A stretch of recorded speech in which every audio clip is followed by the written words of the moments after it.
My name is Isabelle Turner, 23 years old, born and raised in Des Moines, Iowa. I'm in my final semester of a communications program at a local community college, juggling two part-time jobs. Mornings at a campus cafe, evenings restocking shelves at a 24-hour convenience store. Every dollar I earn gets split three ways: one part for saving up to move out, one for tuition, and the rest to contribute to household expenses in the home I share with my parents and younger sister. Carly. Carly is 19, dropped out halfway through a nursing program because it was too stressful, according to my mother. In reality, it was the parties, shopping sprees, and sleeping through exams. Still, my parents treat her like she's some flawless Disney princess. And me? I'm expected to be self-reliant, reasonable, the one who holds everything together, without a single complaint. Our house sits in a quiet neighborhood in the southern part of the city. I used to think of it as a home, but now it feels more like a pressure chamber. Every time I walk through the front door, it's like stepping into a space where all my efforts go unnoticed. My father, Gerald, looks at me not with affection, but calculation, as if to ask, "What else can this daughter do for this family?" That morning started like any other. I got up at 6:30, slipped on my dark brown uniform, tied up my hair, and tiptoed downstairs for coffee. My mom, Sharon, stood at the coffee machine, eyes glued to her phone. "Morning, Mom." "Yeah, Isabel?" she replied without looking up. "Oh, and later today, make sure to drive Carly to pick up her hair dye at the salon. She already placed the order." I froze. It was my birthday. I wasn't expecting cake or expensive gifts. But at the very least, a birthday wish? Nothing. I inhaled slowly, pressed my lips together, and nodded like always.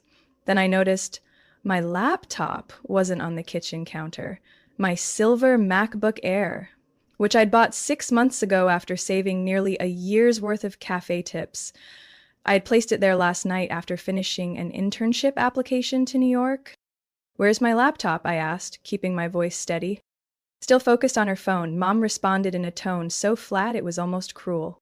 "Oh, your dad took it over to Wayne's place. His daughter needs a computer for school." I stood frozen. For a second, I thought I'd misheard. "What? I bought that with my own money. It's mine." "Well, you still live here," she said flatly. "Everything in this house is shared property. Carly needed a new phone. Your dad traded the laptop for an iPhone for her. Makes perfect sense." I couldn't believe it. The words echoed like a fire alarm in my head. They stole from me. Not for the first time, but this time it was shameless. I clenched my jaw, grabbed my phone, and texted my dad.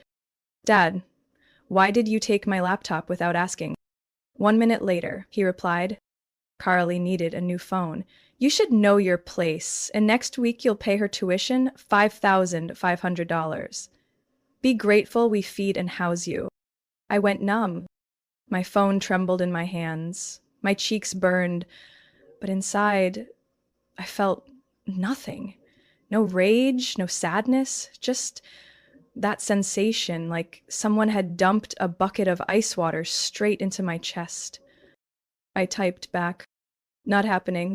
His response came within seconds. "Then get out. Don't expect another dime from us." I didn't respond. I walked quietly back to my room, shut the door, locked it, and leaned my back against it.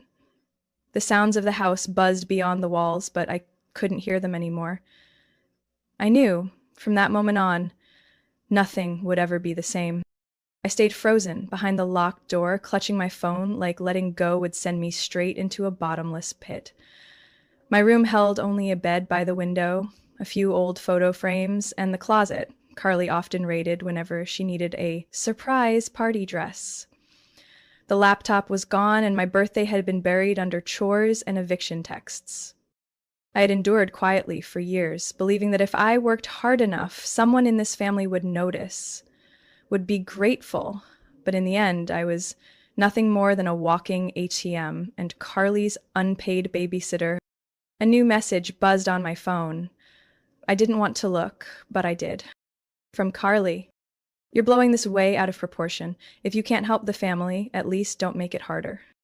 My chest tightened. not because of her words, but the coldness in them. She didn't even realize she was benefiting from something taken directly from me. I grabbed my small backpack and quietly opened my desk drawer. From the back corner, I pulled out an envelope I had hidden for nearly a year. Inside was $1,800 in cash, my emergency savings. I'd planned to use it for a security deposit on a studio apartment near campus. But Mom once told me, living at home saves money. Save it for something big. Turns out that something big was Carly's new phone. I messaged the only person I could think of, Lena Daniels, a classmate from freshman year who now lived with her boyfriend in Cedar Falls. Can I crash for a night or two? Something happened at home. It's bad. Message marked seen in 3 minutes. Then my phone rang. Isabelle, are you okay? You sound like you just got tossed off a moving train. Because I did, just not the literal kind. I gave her a short version while packing clothes, documents, and my thesis notebook. Lena didn't ask questions, she just said one thing. Come over. My door's open. At 11 p.m., I slipped out through the back door. No one in the house noticed. Carly's bedroom light was still on, music spilling out from the Bluetooth speaker I had bought with my end-of-semester bonus. I drove my old Toyota Corolla, what my dad used to call that useless junker, through the dense April fog of Iowa. At the Southridge intersection, my phone buzzed again. From Dad. If you tell anyone about this, don't even think about coming back. I stared at the screen, my hands turning pale as I gripped the steering wheel. Then I tapped the message, held it, and hit screenshot. I wasn't planning to use it immediately, but I had learned something over the past few years. Never rely on words alone. Always keep proof. When I arrived at Lena's apartment, it was well past midnight. She and her boyfriend Josh were waiting on the third-floor landing. Lena hugged me like I had just crawled out of a hurricane. I cleared out the office room. It's not huge, but you'll be able to breathe. I nodded, still stunned that I was receiving more warmth from near strangers than from people I shared blood with. That night, curled up on a sofa by the window, I didn't cry. Instead, I opened the Notes app on my phone and started listing what I lost. Laptop at $2,000. My mother's documents. A job application. A place to live. A trust. What I still have. $1,800 in cash. A car. My email account. Evidence. Willpower. I titled the list The Restart Plan. I didn't know what life would look like after this night, but one thing was crystal clear. I wasn't going back to that house. Not when my kindness had been treated like an obligation. Not when my birthday had become the day I was traded like excess inventory. And definitely not when the only person I had left to protect was myself. I woke up around 6 a.m. in Lena's small room filled with books and sketchboards. My neck ached from sleeping sideways on the stiff armchair. Morning sunlight streamed through the cream-colored curtain, landing on my backpack in the corner. The only thing I brought when I left home. Everything else, clothes, study materials, memories, was still in the room. Carly now treated as her personal storage. Lena knocked gently and came in holding a mug of hot coffee. I made your favorite, vanilla hazelnut. You're a lifesaver. I hugged the mug like I was holding onto the last bit of warmth. After a few minutes of silence, I finally said, I need to go back and get my stuff, and I need to make things clear. I can't let them keep doing this. Lena set the mug down and stared at me. You're going to confront them alone? No, I want them to see the consequences. This time, no one gets to treat me like an ATM again. I grabbed my phone, opened the Notes app, and started listing what I needed to collect. Bank statements, all those withdrawals my dad called temporary family loans. Utility bills, insurance, all under my name since I was 19. Receipts from Carly, the 3 times I paid for car repairs, 2 repeat class fees, 1 incident where she borrowed my credit card and never paid it back. Text messages, emails, any conversation related to them borrowing my assets. I wasn't just leaving, I wanted to leave a trail, a record of the truth, not for revenge, but to protect myself if things got worse. I'm coming with you, Lena said immediately. I'll wait in the car. If you're not back in 30 minutes, I'm calling the police. We arrived at my house at 8:43 a.m. The garage light was on, which meant my dad was still home. I took a deep breath and stepped out of the car, gripping the room key I still hadn't been stripped of. I entered through the back, trying to keep my steps quiet. The living room looked the same as always. TV on with no one watching. My dad's coat draped over the recliner. Carly's dirty shoes in the middle of the floor.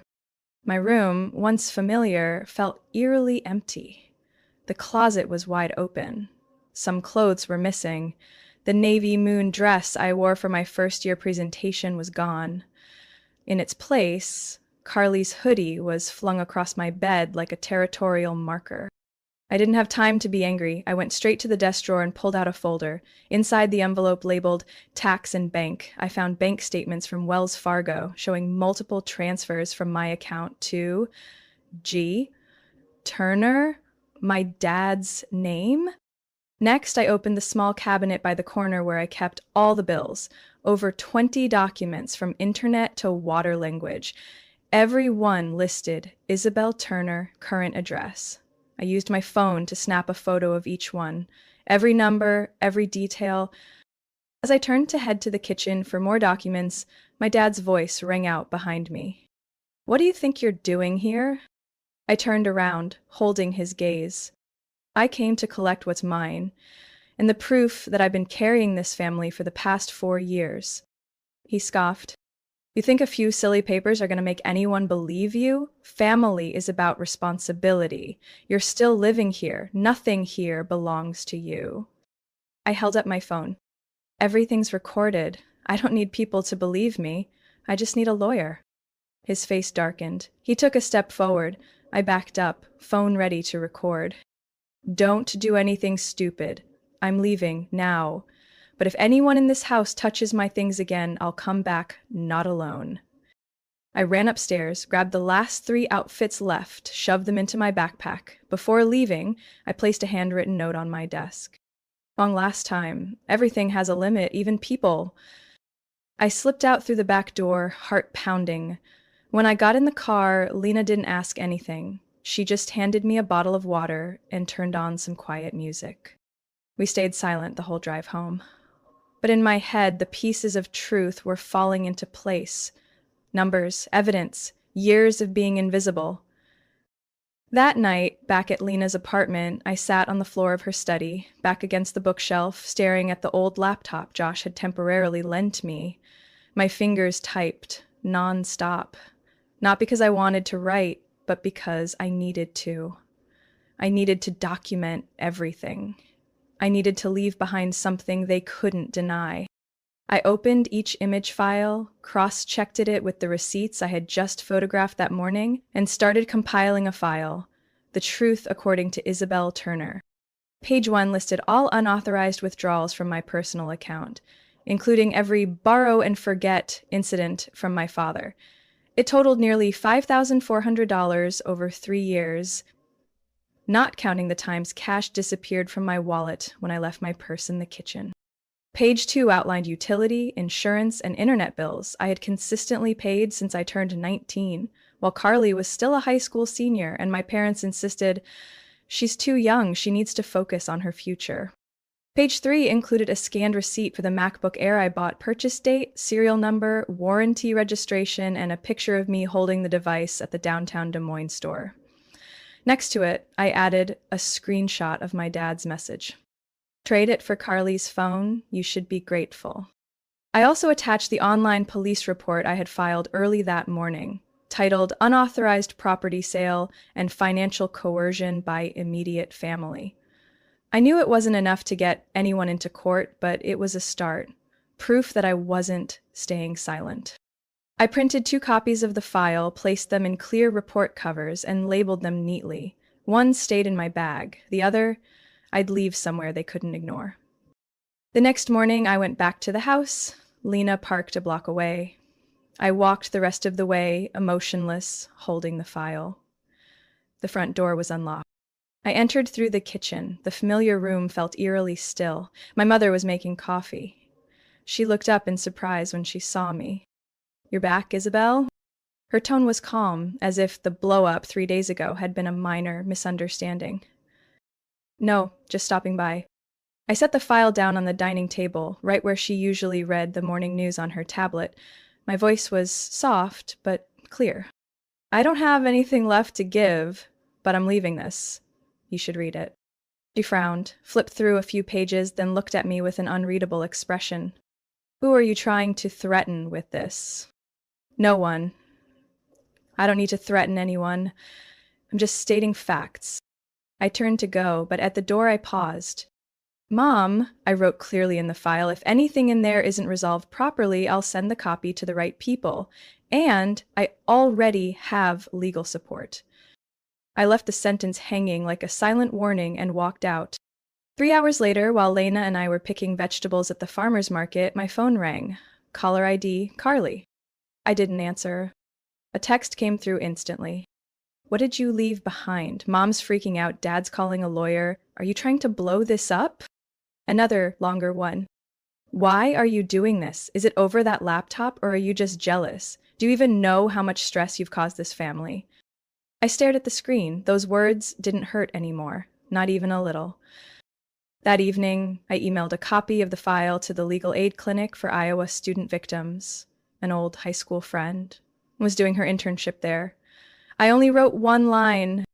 I need advice about being financially exploited by family. I have clear evidence. Please guide me. The next morning, the reply came quickly. We'll arrange an online consultation next week. This is the first step. And you are not alone. I reread that last line 3 times. That night, for the first time in weeks, I played music in my room and let myself relax.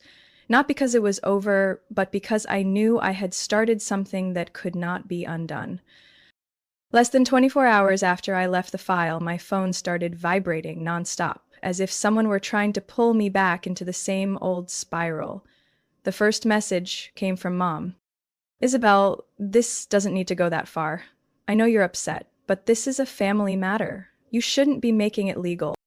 An hour later, her voice was on voicemail, hoarse, dramatic. You're hurting everyone, don't you see? Your father hasn't been able to eat or sleep. Carly, she's panicking. I hung up. Not because I felt guilty, but because I was tired of the role reversal game. They hurt me for years, but the moment I spoke up, all eyes turned to me, like I was the cause. By late afternoon, Carly called. I hesitated a few seconds before picking up. What are you doing? I'm not do anything, Carly. I just left the truth. That pile of papers? Dad got so mad he smashed his phone on the floor. Mom's been crying all morning. Are you trying to destroy this family?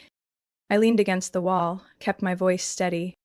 I'm not destroying anything. I'm just done allowing myself to be exploited. Carly went quiet for a few seconds. Then her tone softened, sounding uncertain. You know, when Mom read the part about you paying for my car repair last year, I realized I never asked. I thought Dad covered it, or maybe it came from the scholarship. I closed my eyes. There it was, the crack. What scholarship? I asked softly. The education fund Grandma and Grandpa set up for the both of us when we were kids. Dad told me I had full access. I used it for freshman and sophomore year, but yesterday I overheard Mom saying something about not realizing both funds were gone. When I asked, they clammed up. My heart skipped. You mean my fund was used for you too? I didn't know, Isabelle, I swear. I thought it was mine. I thought it was split evenly. I let out a laugh, thin and sharp like a paper cut. Nothing was split. I juggled 2 jobs while you went to school on money I didn't even know was missing. And you call that family? Carly didn't argue. She exhaled. Before, I thought you were just mad about a laptop, but now I get it. They weren't just unfair to you. They lied to me too.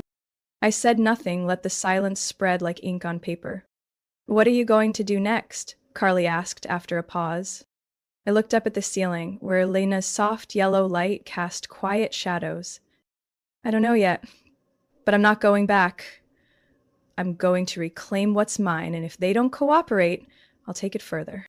That night, I received an email from Lauren, my friend interning at the Iowa Student Legal Aid Organization. Isabelle, I've read your file. I showed it to my supervisor. They want to set up a meeting with you next Tuesday to go over everything. They say your case has strong legal standing. I sat in silence for several minutes after reading it. Not because I was overwhelmed, but because being believed after years of being dismissed felt strangely unfamiliar. The next morning, I woke up to a message from someone I didn't expect. From Grandma. Ruth Turner. Can you come see me? I've heard what's going on, and I think it's time I shared some truths. I stared at that message, heart pounding. Grandma Ruth, my dad's mother, had always stayed out of family conflicts. She lived in Cedar Rapids, almost a 2-hour drive from Des Moines, and was seen as neutral. She never took sides, never got involved. But if she was the one reaching out, I called her back. She answered instantly. Isabelle, thank you for calling back. I want to see you. I've kept quiet about many things for too long, but maybe silence isn't right anymore. Her voice didn't waver. It wasn't frail as I remembered. It sounded like she had been waiting for this conversation for a very long time. I drove to Cedar Rapids on a gray Saturday afternoon. It wasn't raining, but the sky was gloomy enough to weigh heavy on the heart. Ruth Turner's house sat at the end of a cobblestone road, surrounded by maple trees that had just begun to turn. I had never been here alone. The last time I clearly remembered, I was 14, and Carly was sitting in Grandma's lap asking for cookies. She opened the door before I even reached the bell, as if she'd been standing there waiting, still the same petite figure, her white hair neatly pinned up and sharp eyes that hadn't dulled despite being nearly 80. And come in, Isabelle. I've made tea.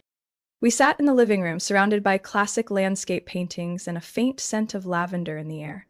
She handed me a cup of mint tea and said nothing for the first few minutes, just looked at me like she was seeing someone clearly for the first time under the right light.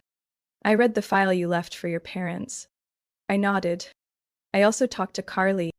I looked up. And you believe me? I don't need to believe. The truth lies in the numbers. She got up, walked into her office, then returned with a thick envelope. Placing it on the table, she pushed it toward me. Open it. I think you should have known this a long time ago. Inside was a copy of a trust agreement dated back to 2005, the year I turned 3. The trust was established by my grandfather, Thomas Turner. The initial amount was $30,000, split evenly into 2 separate trusts, one for me, one for Carly. Your grandfather always believed in education. Before he passed, he appointed me as co-trustee.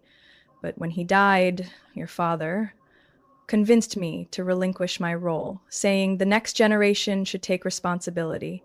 I was too weak to fight back then. I sat in silence. Every word hit like a nail into the already shattered foundation of my trust. Gerald promised he wouldn't touch your education fund. But when Carly went to college, the money started disappearing. You were never informed about this fund, were you? I shook my head.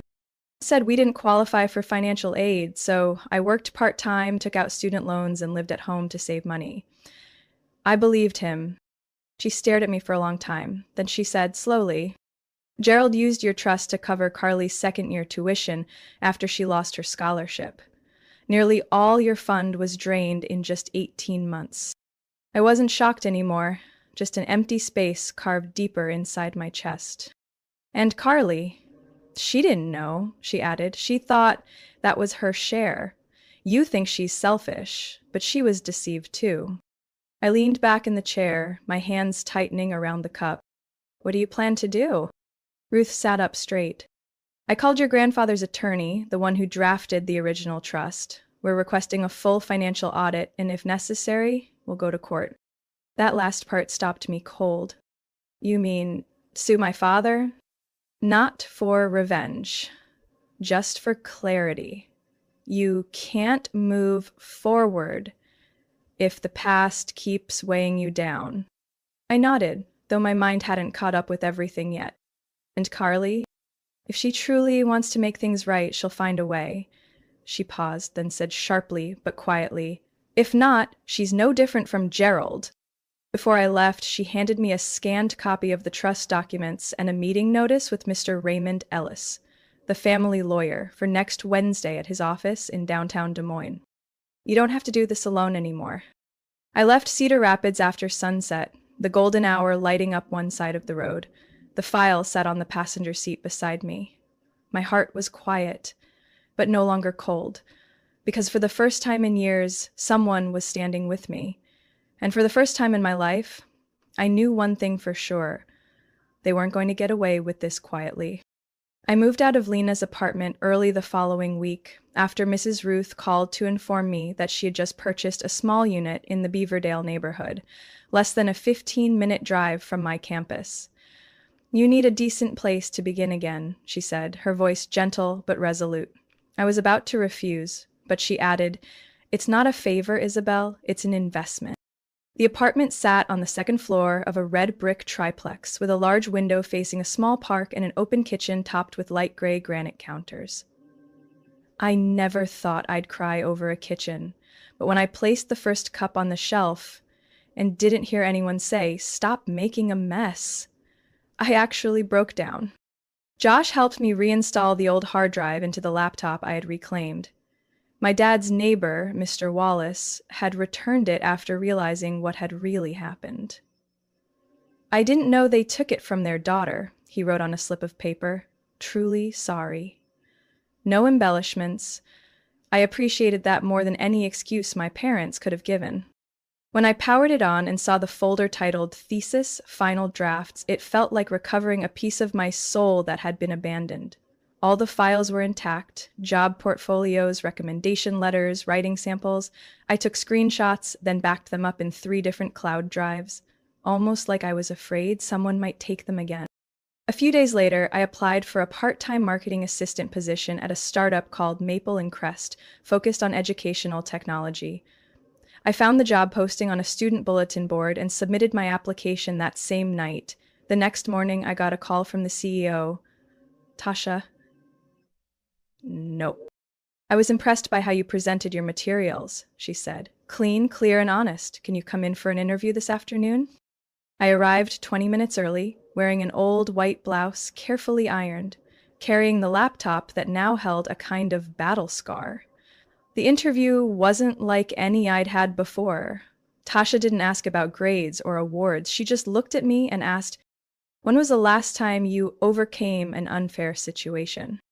I looked at her and told part of my story. Not to complain, but because I've learned that some wounds stop bleeding only when they're finally named. 3 days later, I received a job offer. The pay wasn't high, but the hours were flexible and the environment was professional. I was set to begin the following week. On the same time, Lauren introduced me to a therapist named Dr. Amy Heller, who had worked with many clients dealing with financial manipulation and families. Our first session was in a cozy office with thick upholstered armchairs and a large bookshelf in the corner. "I'm not here to blame anyone," I said as I sat down. "Good," she smiled. "I'm not here to teach you that either. But we will explore how you learn to stay silent, and why now it matters that you speak." I didn't respond right away, but that day, for the first time, I talked about being 16 when I applied for a full scholarship and my dad showed zero interest. When I won the Iowa State Speech Award and no family came. When I discovered Carly had used my credit card to buy her prom dress and Mom just said, "She just borrowed it."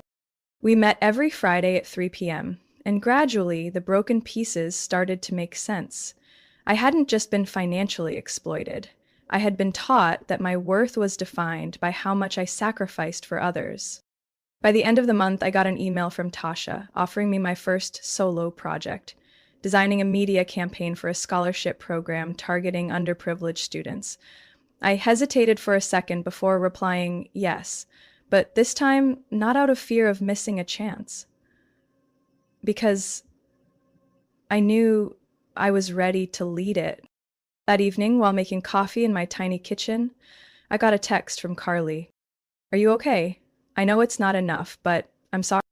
I stared at the screen, didn't reply right away, because my life no longer revolves around forgiveness. It revolves around rebuilding myself, one decision at a time. From a small apartment, an old laptop, to the first job held by someone learning to stand without needing anyone's permission. 1 month after my first meeting with attorney Raymond Ellis, the formal hearing about my trust fund was held at Polk County Court.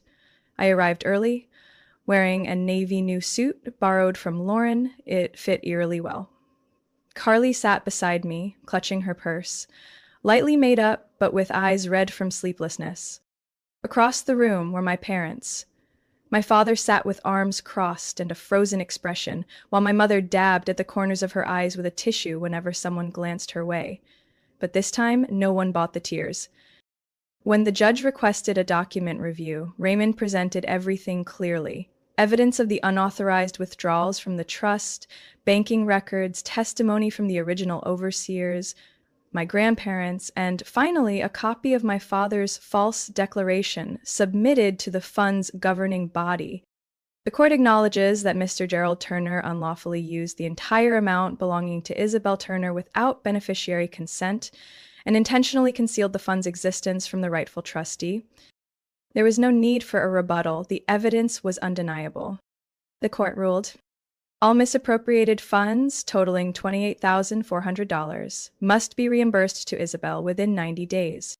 Gerald Turner is permanently banned from handling any future family trusts.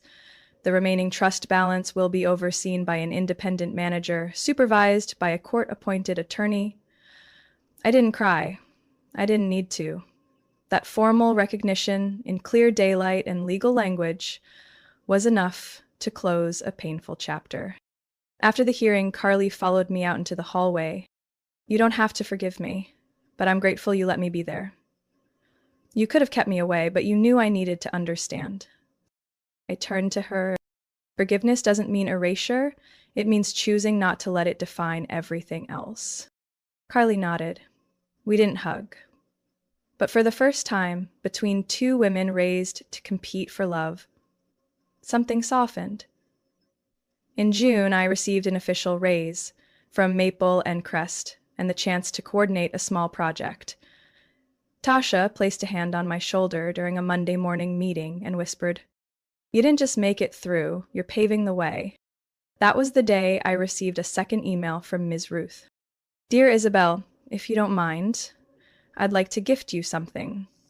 The little wooden cabin in Okoboji. Your grandfather used to take me camping there in the summers. I don't use it anymore, but it deserves to hold warmth again. I drove to Okoboji that weekend with Josh, Lena's boyfriend, now my close friend. It took us 3 hours, but when I opened the wooden door to the cabin by the lake, I understood instantly. This wasn't just a gift. It was a preserved piece of my family's soul. The cabin had a porch, a fireplace, and old framed photographs lining the hallway. On a shelf sat my grandfather Thomas's journal, pages of summer memories with Ruth, entries about repainting the roof by hand, taking Carly and me to catch fireflies. I didn't remember those moments, but I could feel them alive in the wood grain. I decided to keep the cabin's essence intact, but renovate part of it to become a summer writing retreat for students studying creative writing or communications, people like me, who once needed a place to hear their own voice. A month later, on my 24th birthday, I hosted a small dinner in my Beaverdale apartment. Lauren was there, and so were Tasha, Josh, Lena, and Carly. We made homemade pizza, drank chilled soda, and laughed until our stomachs hurt over trivia games I had created. When it came time for cake, Carly stood up and held out a small envelope. "I don't have a big gift, but I've been working part-time at the campus library. Here's the first $600 toward what I owe you. And if you'll have me, I'd love to help you fix up the cabin in Okoboji during break." I looked at my sister and nodded. No big speech, no dramatic reconciliation. That night, I stepped onto the balcony with a drink in hand, staring at the quiet city sky. What filled my heart wasn't the fact that I had reclaimed everything, but that I was no longer losing myself. And this journey ultimately wasn't about leaving it all behind, but about how I came back, whole, one step at a time. Isabelle's story is a powerful reminder that sometimes freedom begins the moment you dare to say enough to the very people you once trusted. In real life, many are exploited under the guise of family duty until they finally rise up to reclaim their worth and the right to lead their own lives. Isabelle didn't just recover the finances that were taken from her, she found herself, her freedom, and a future built on her own choices, not blind sacrifice. What do you think about Isabelle's journey? What would you do if you were in her place? Share your thoughts in the comments, and don't forget to follow the channel for more heartfelt, thought-provoking stories about family and life.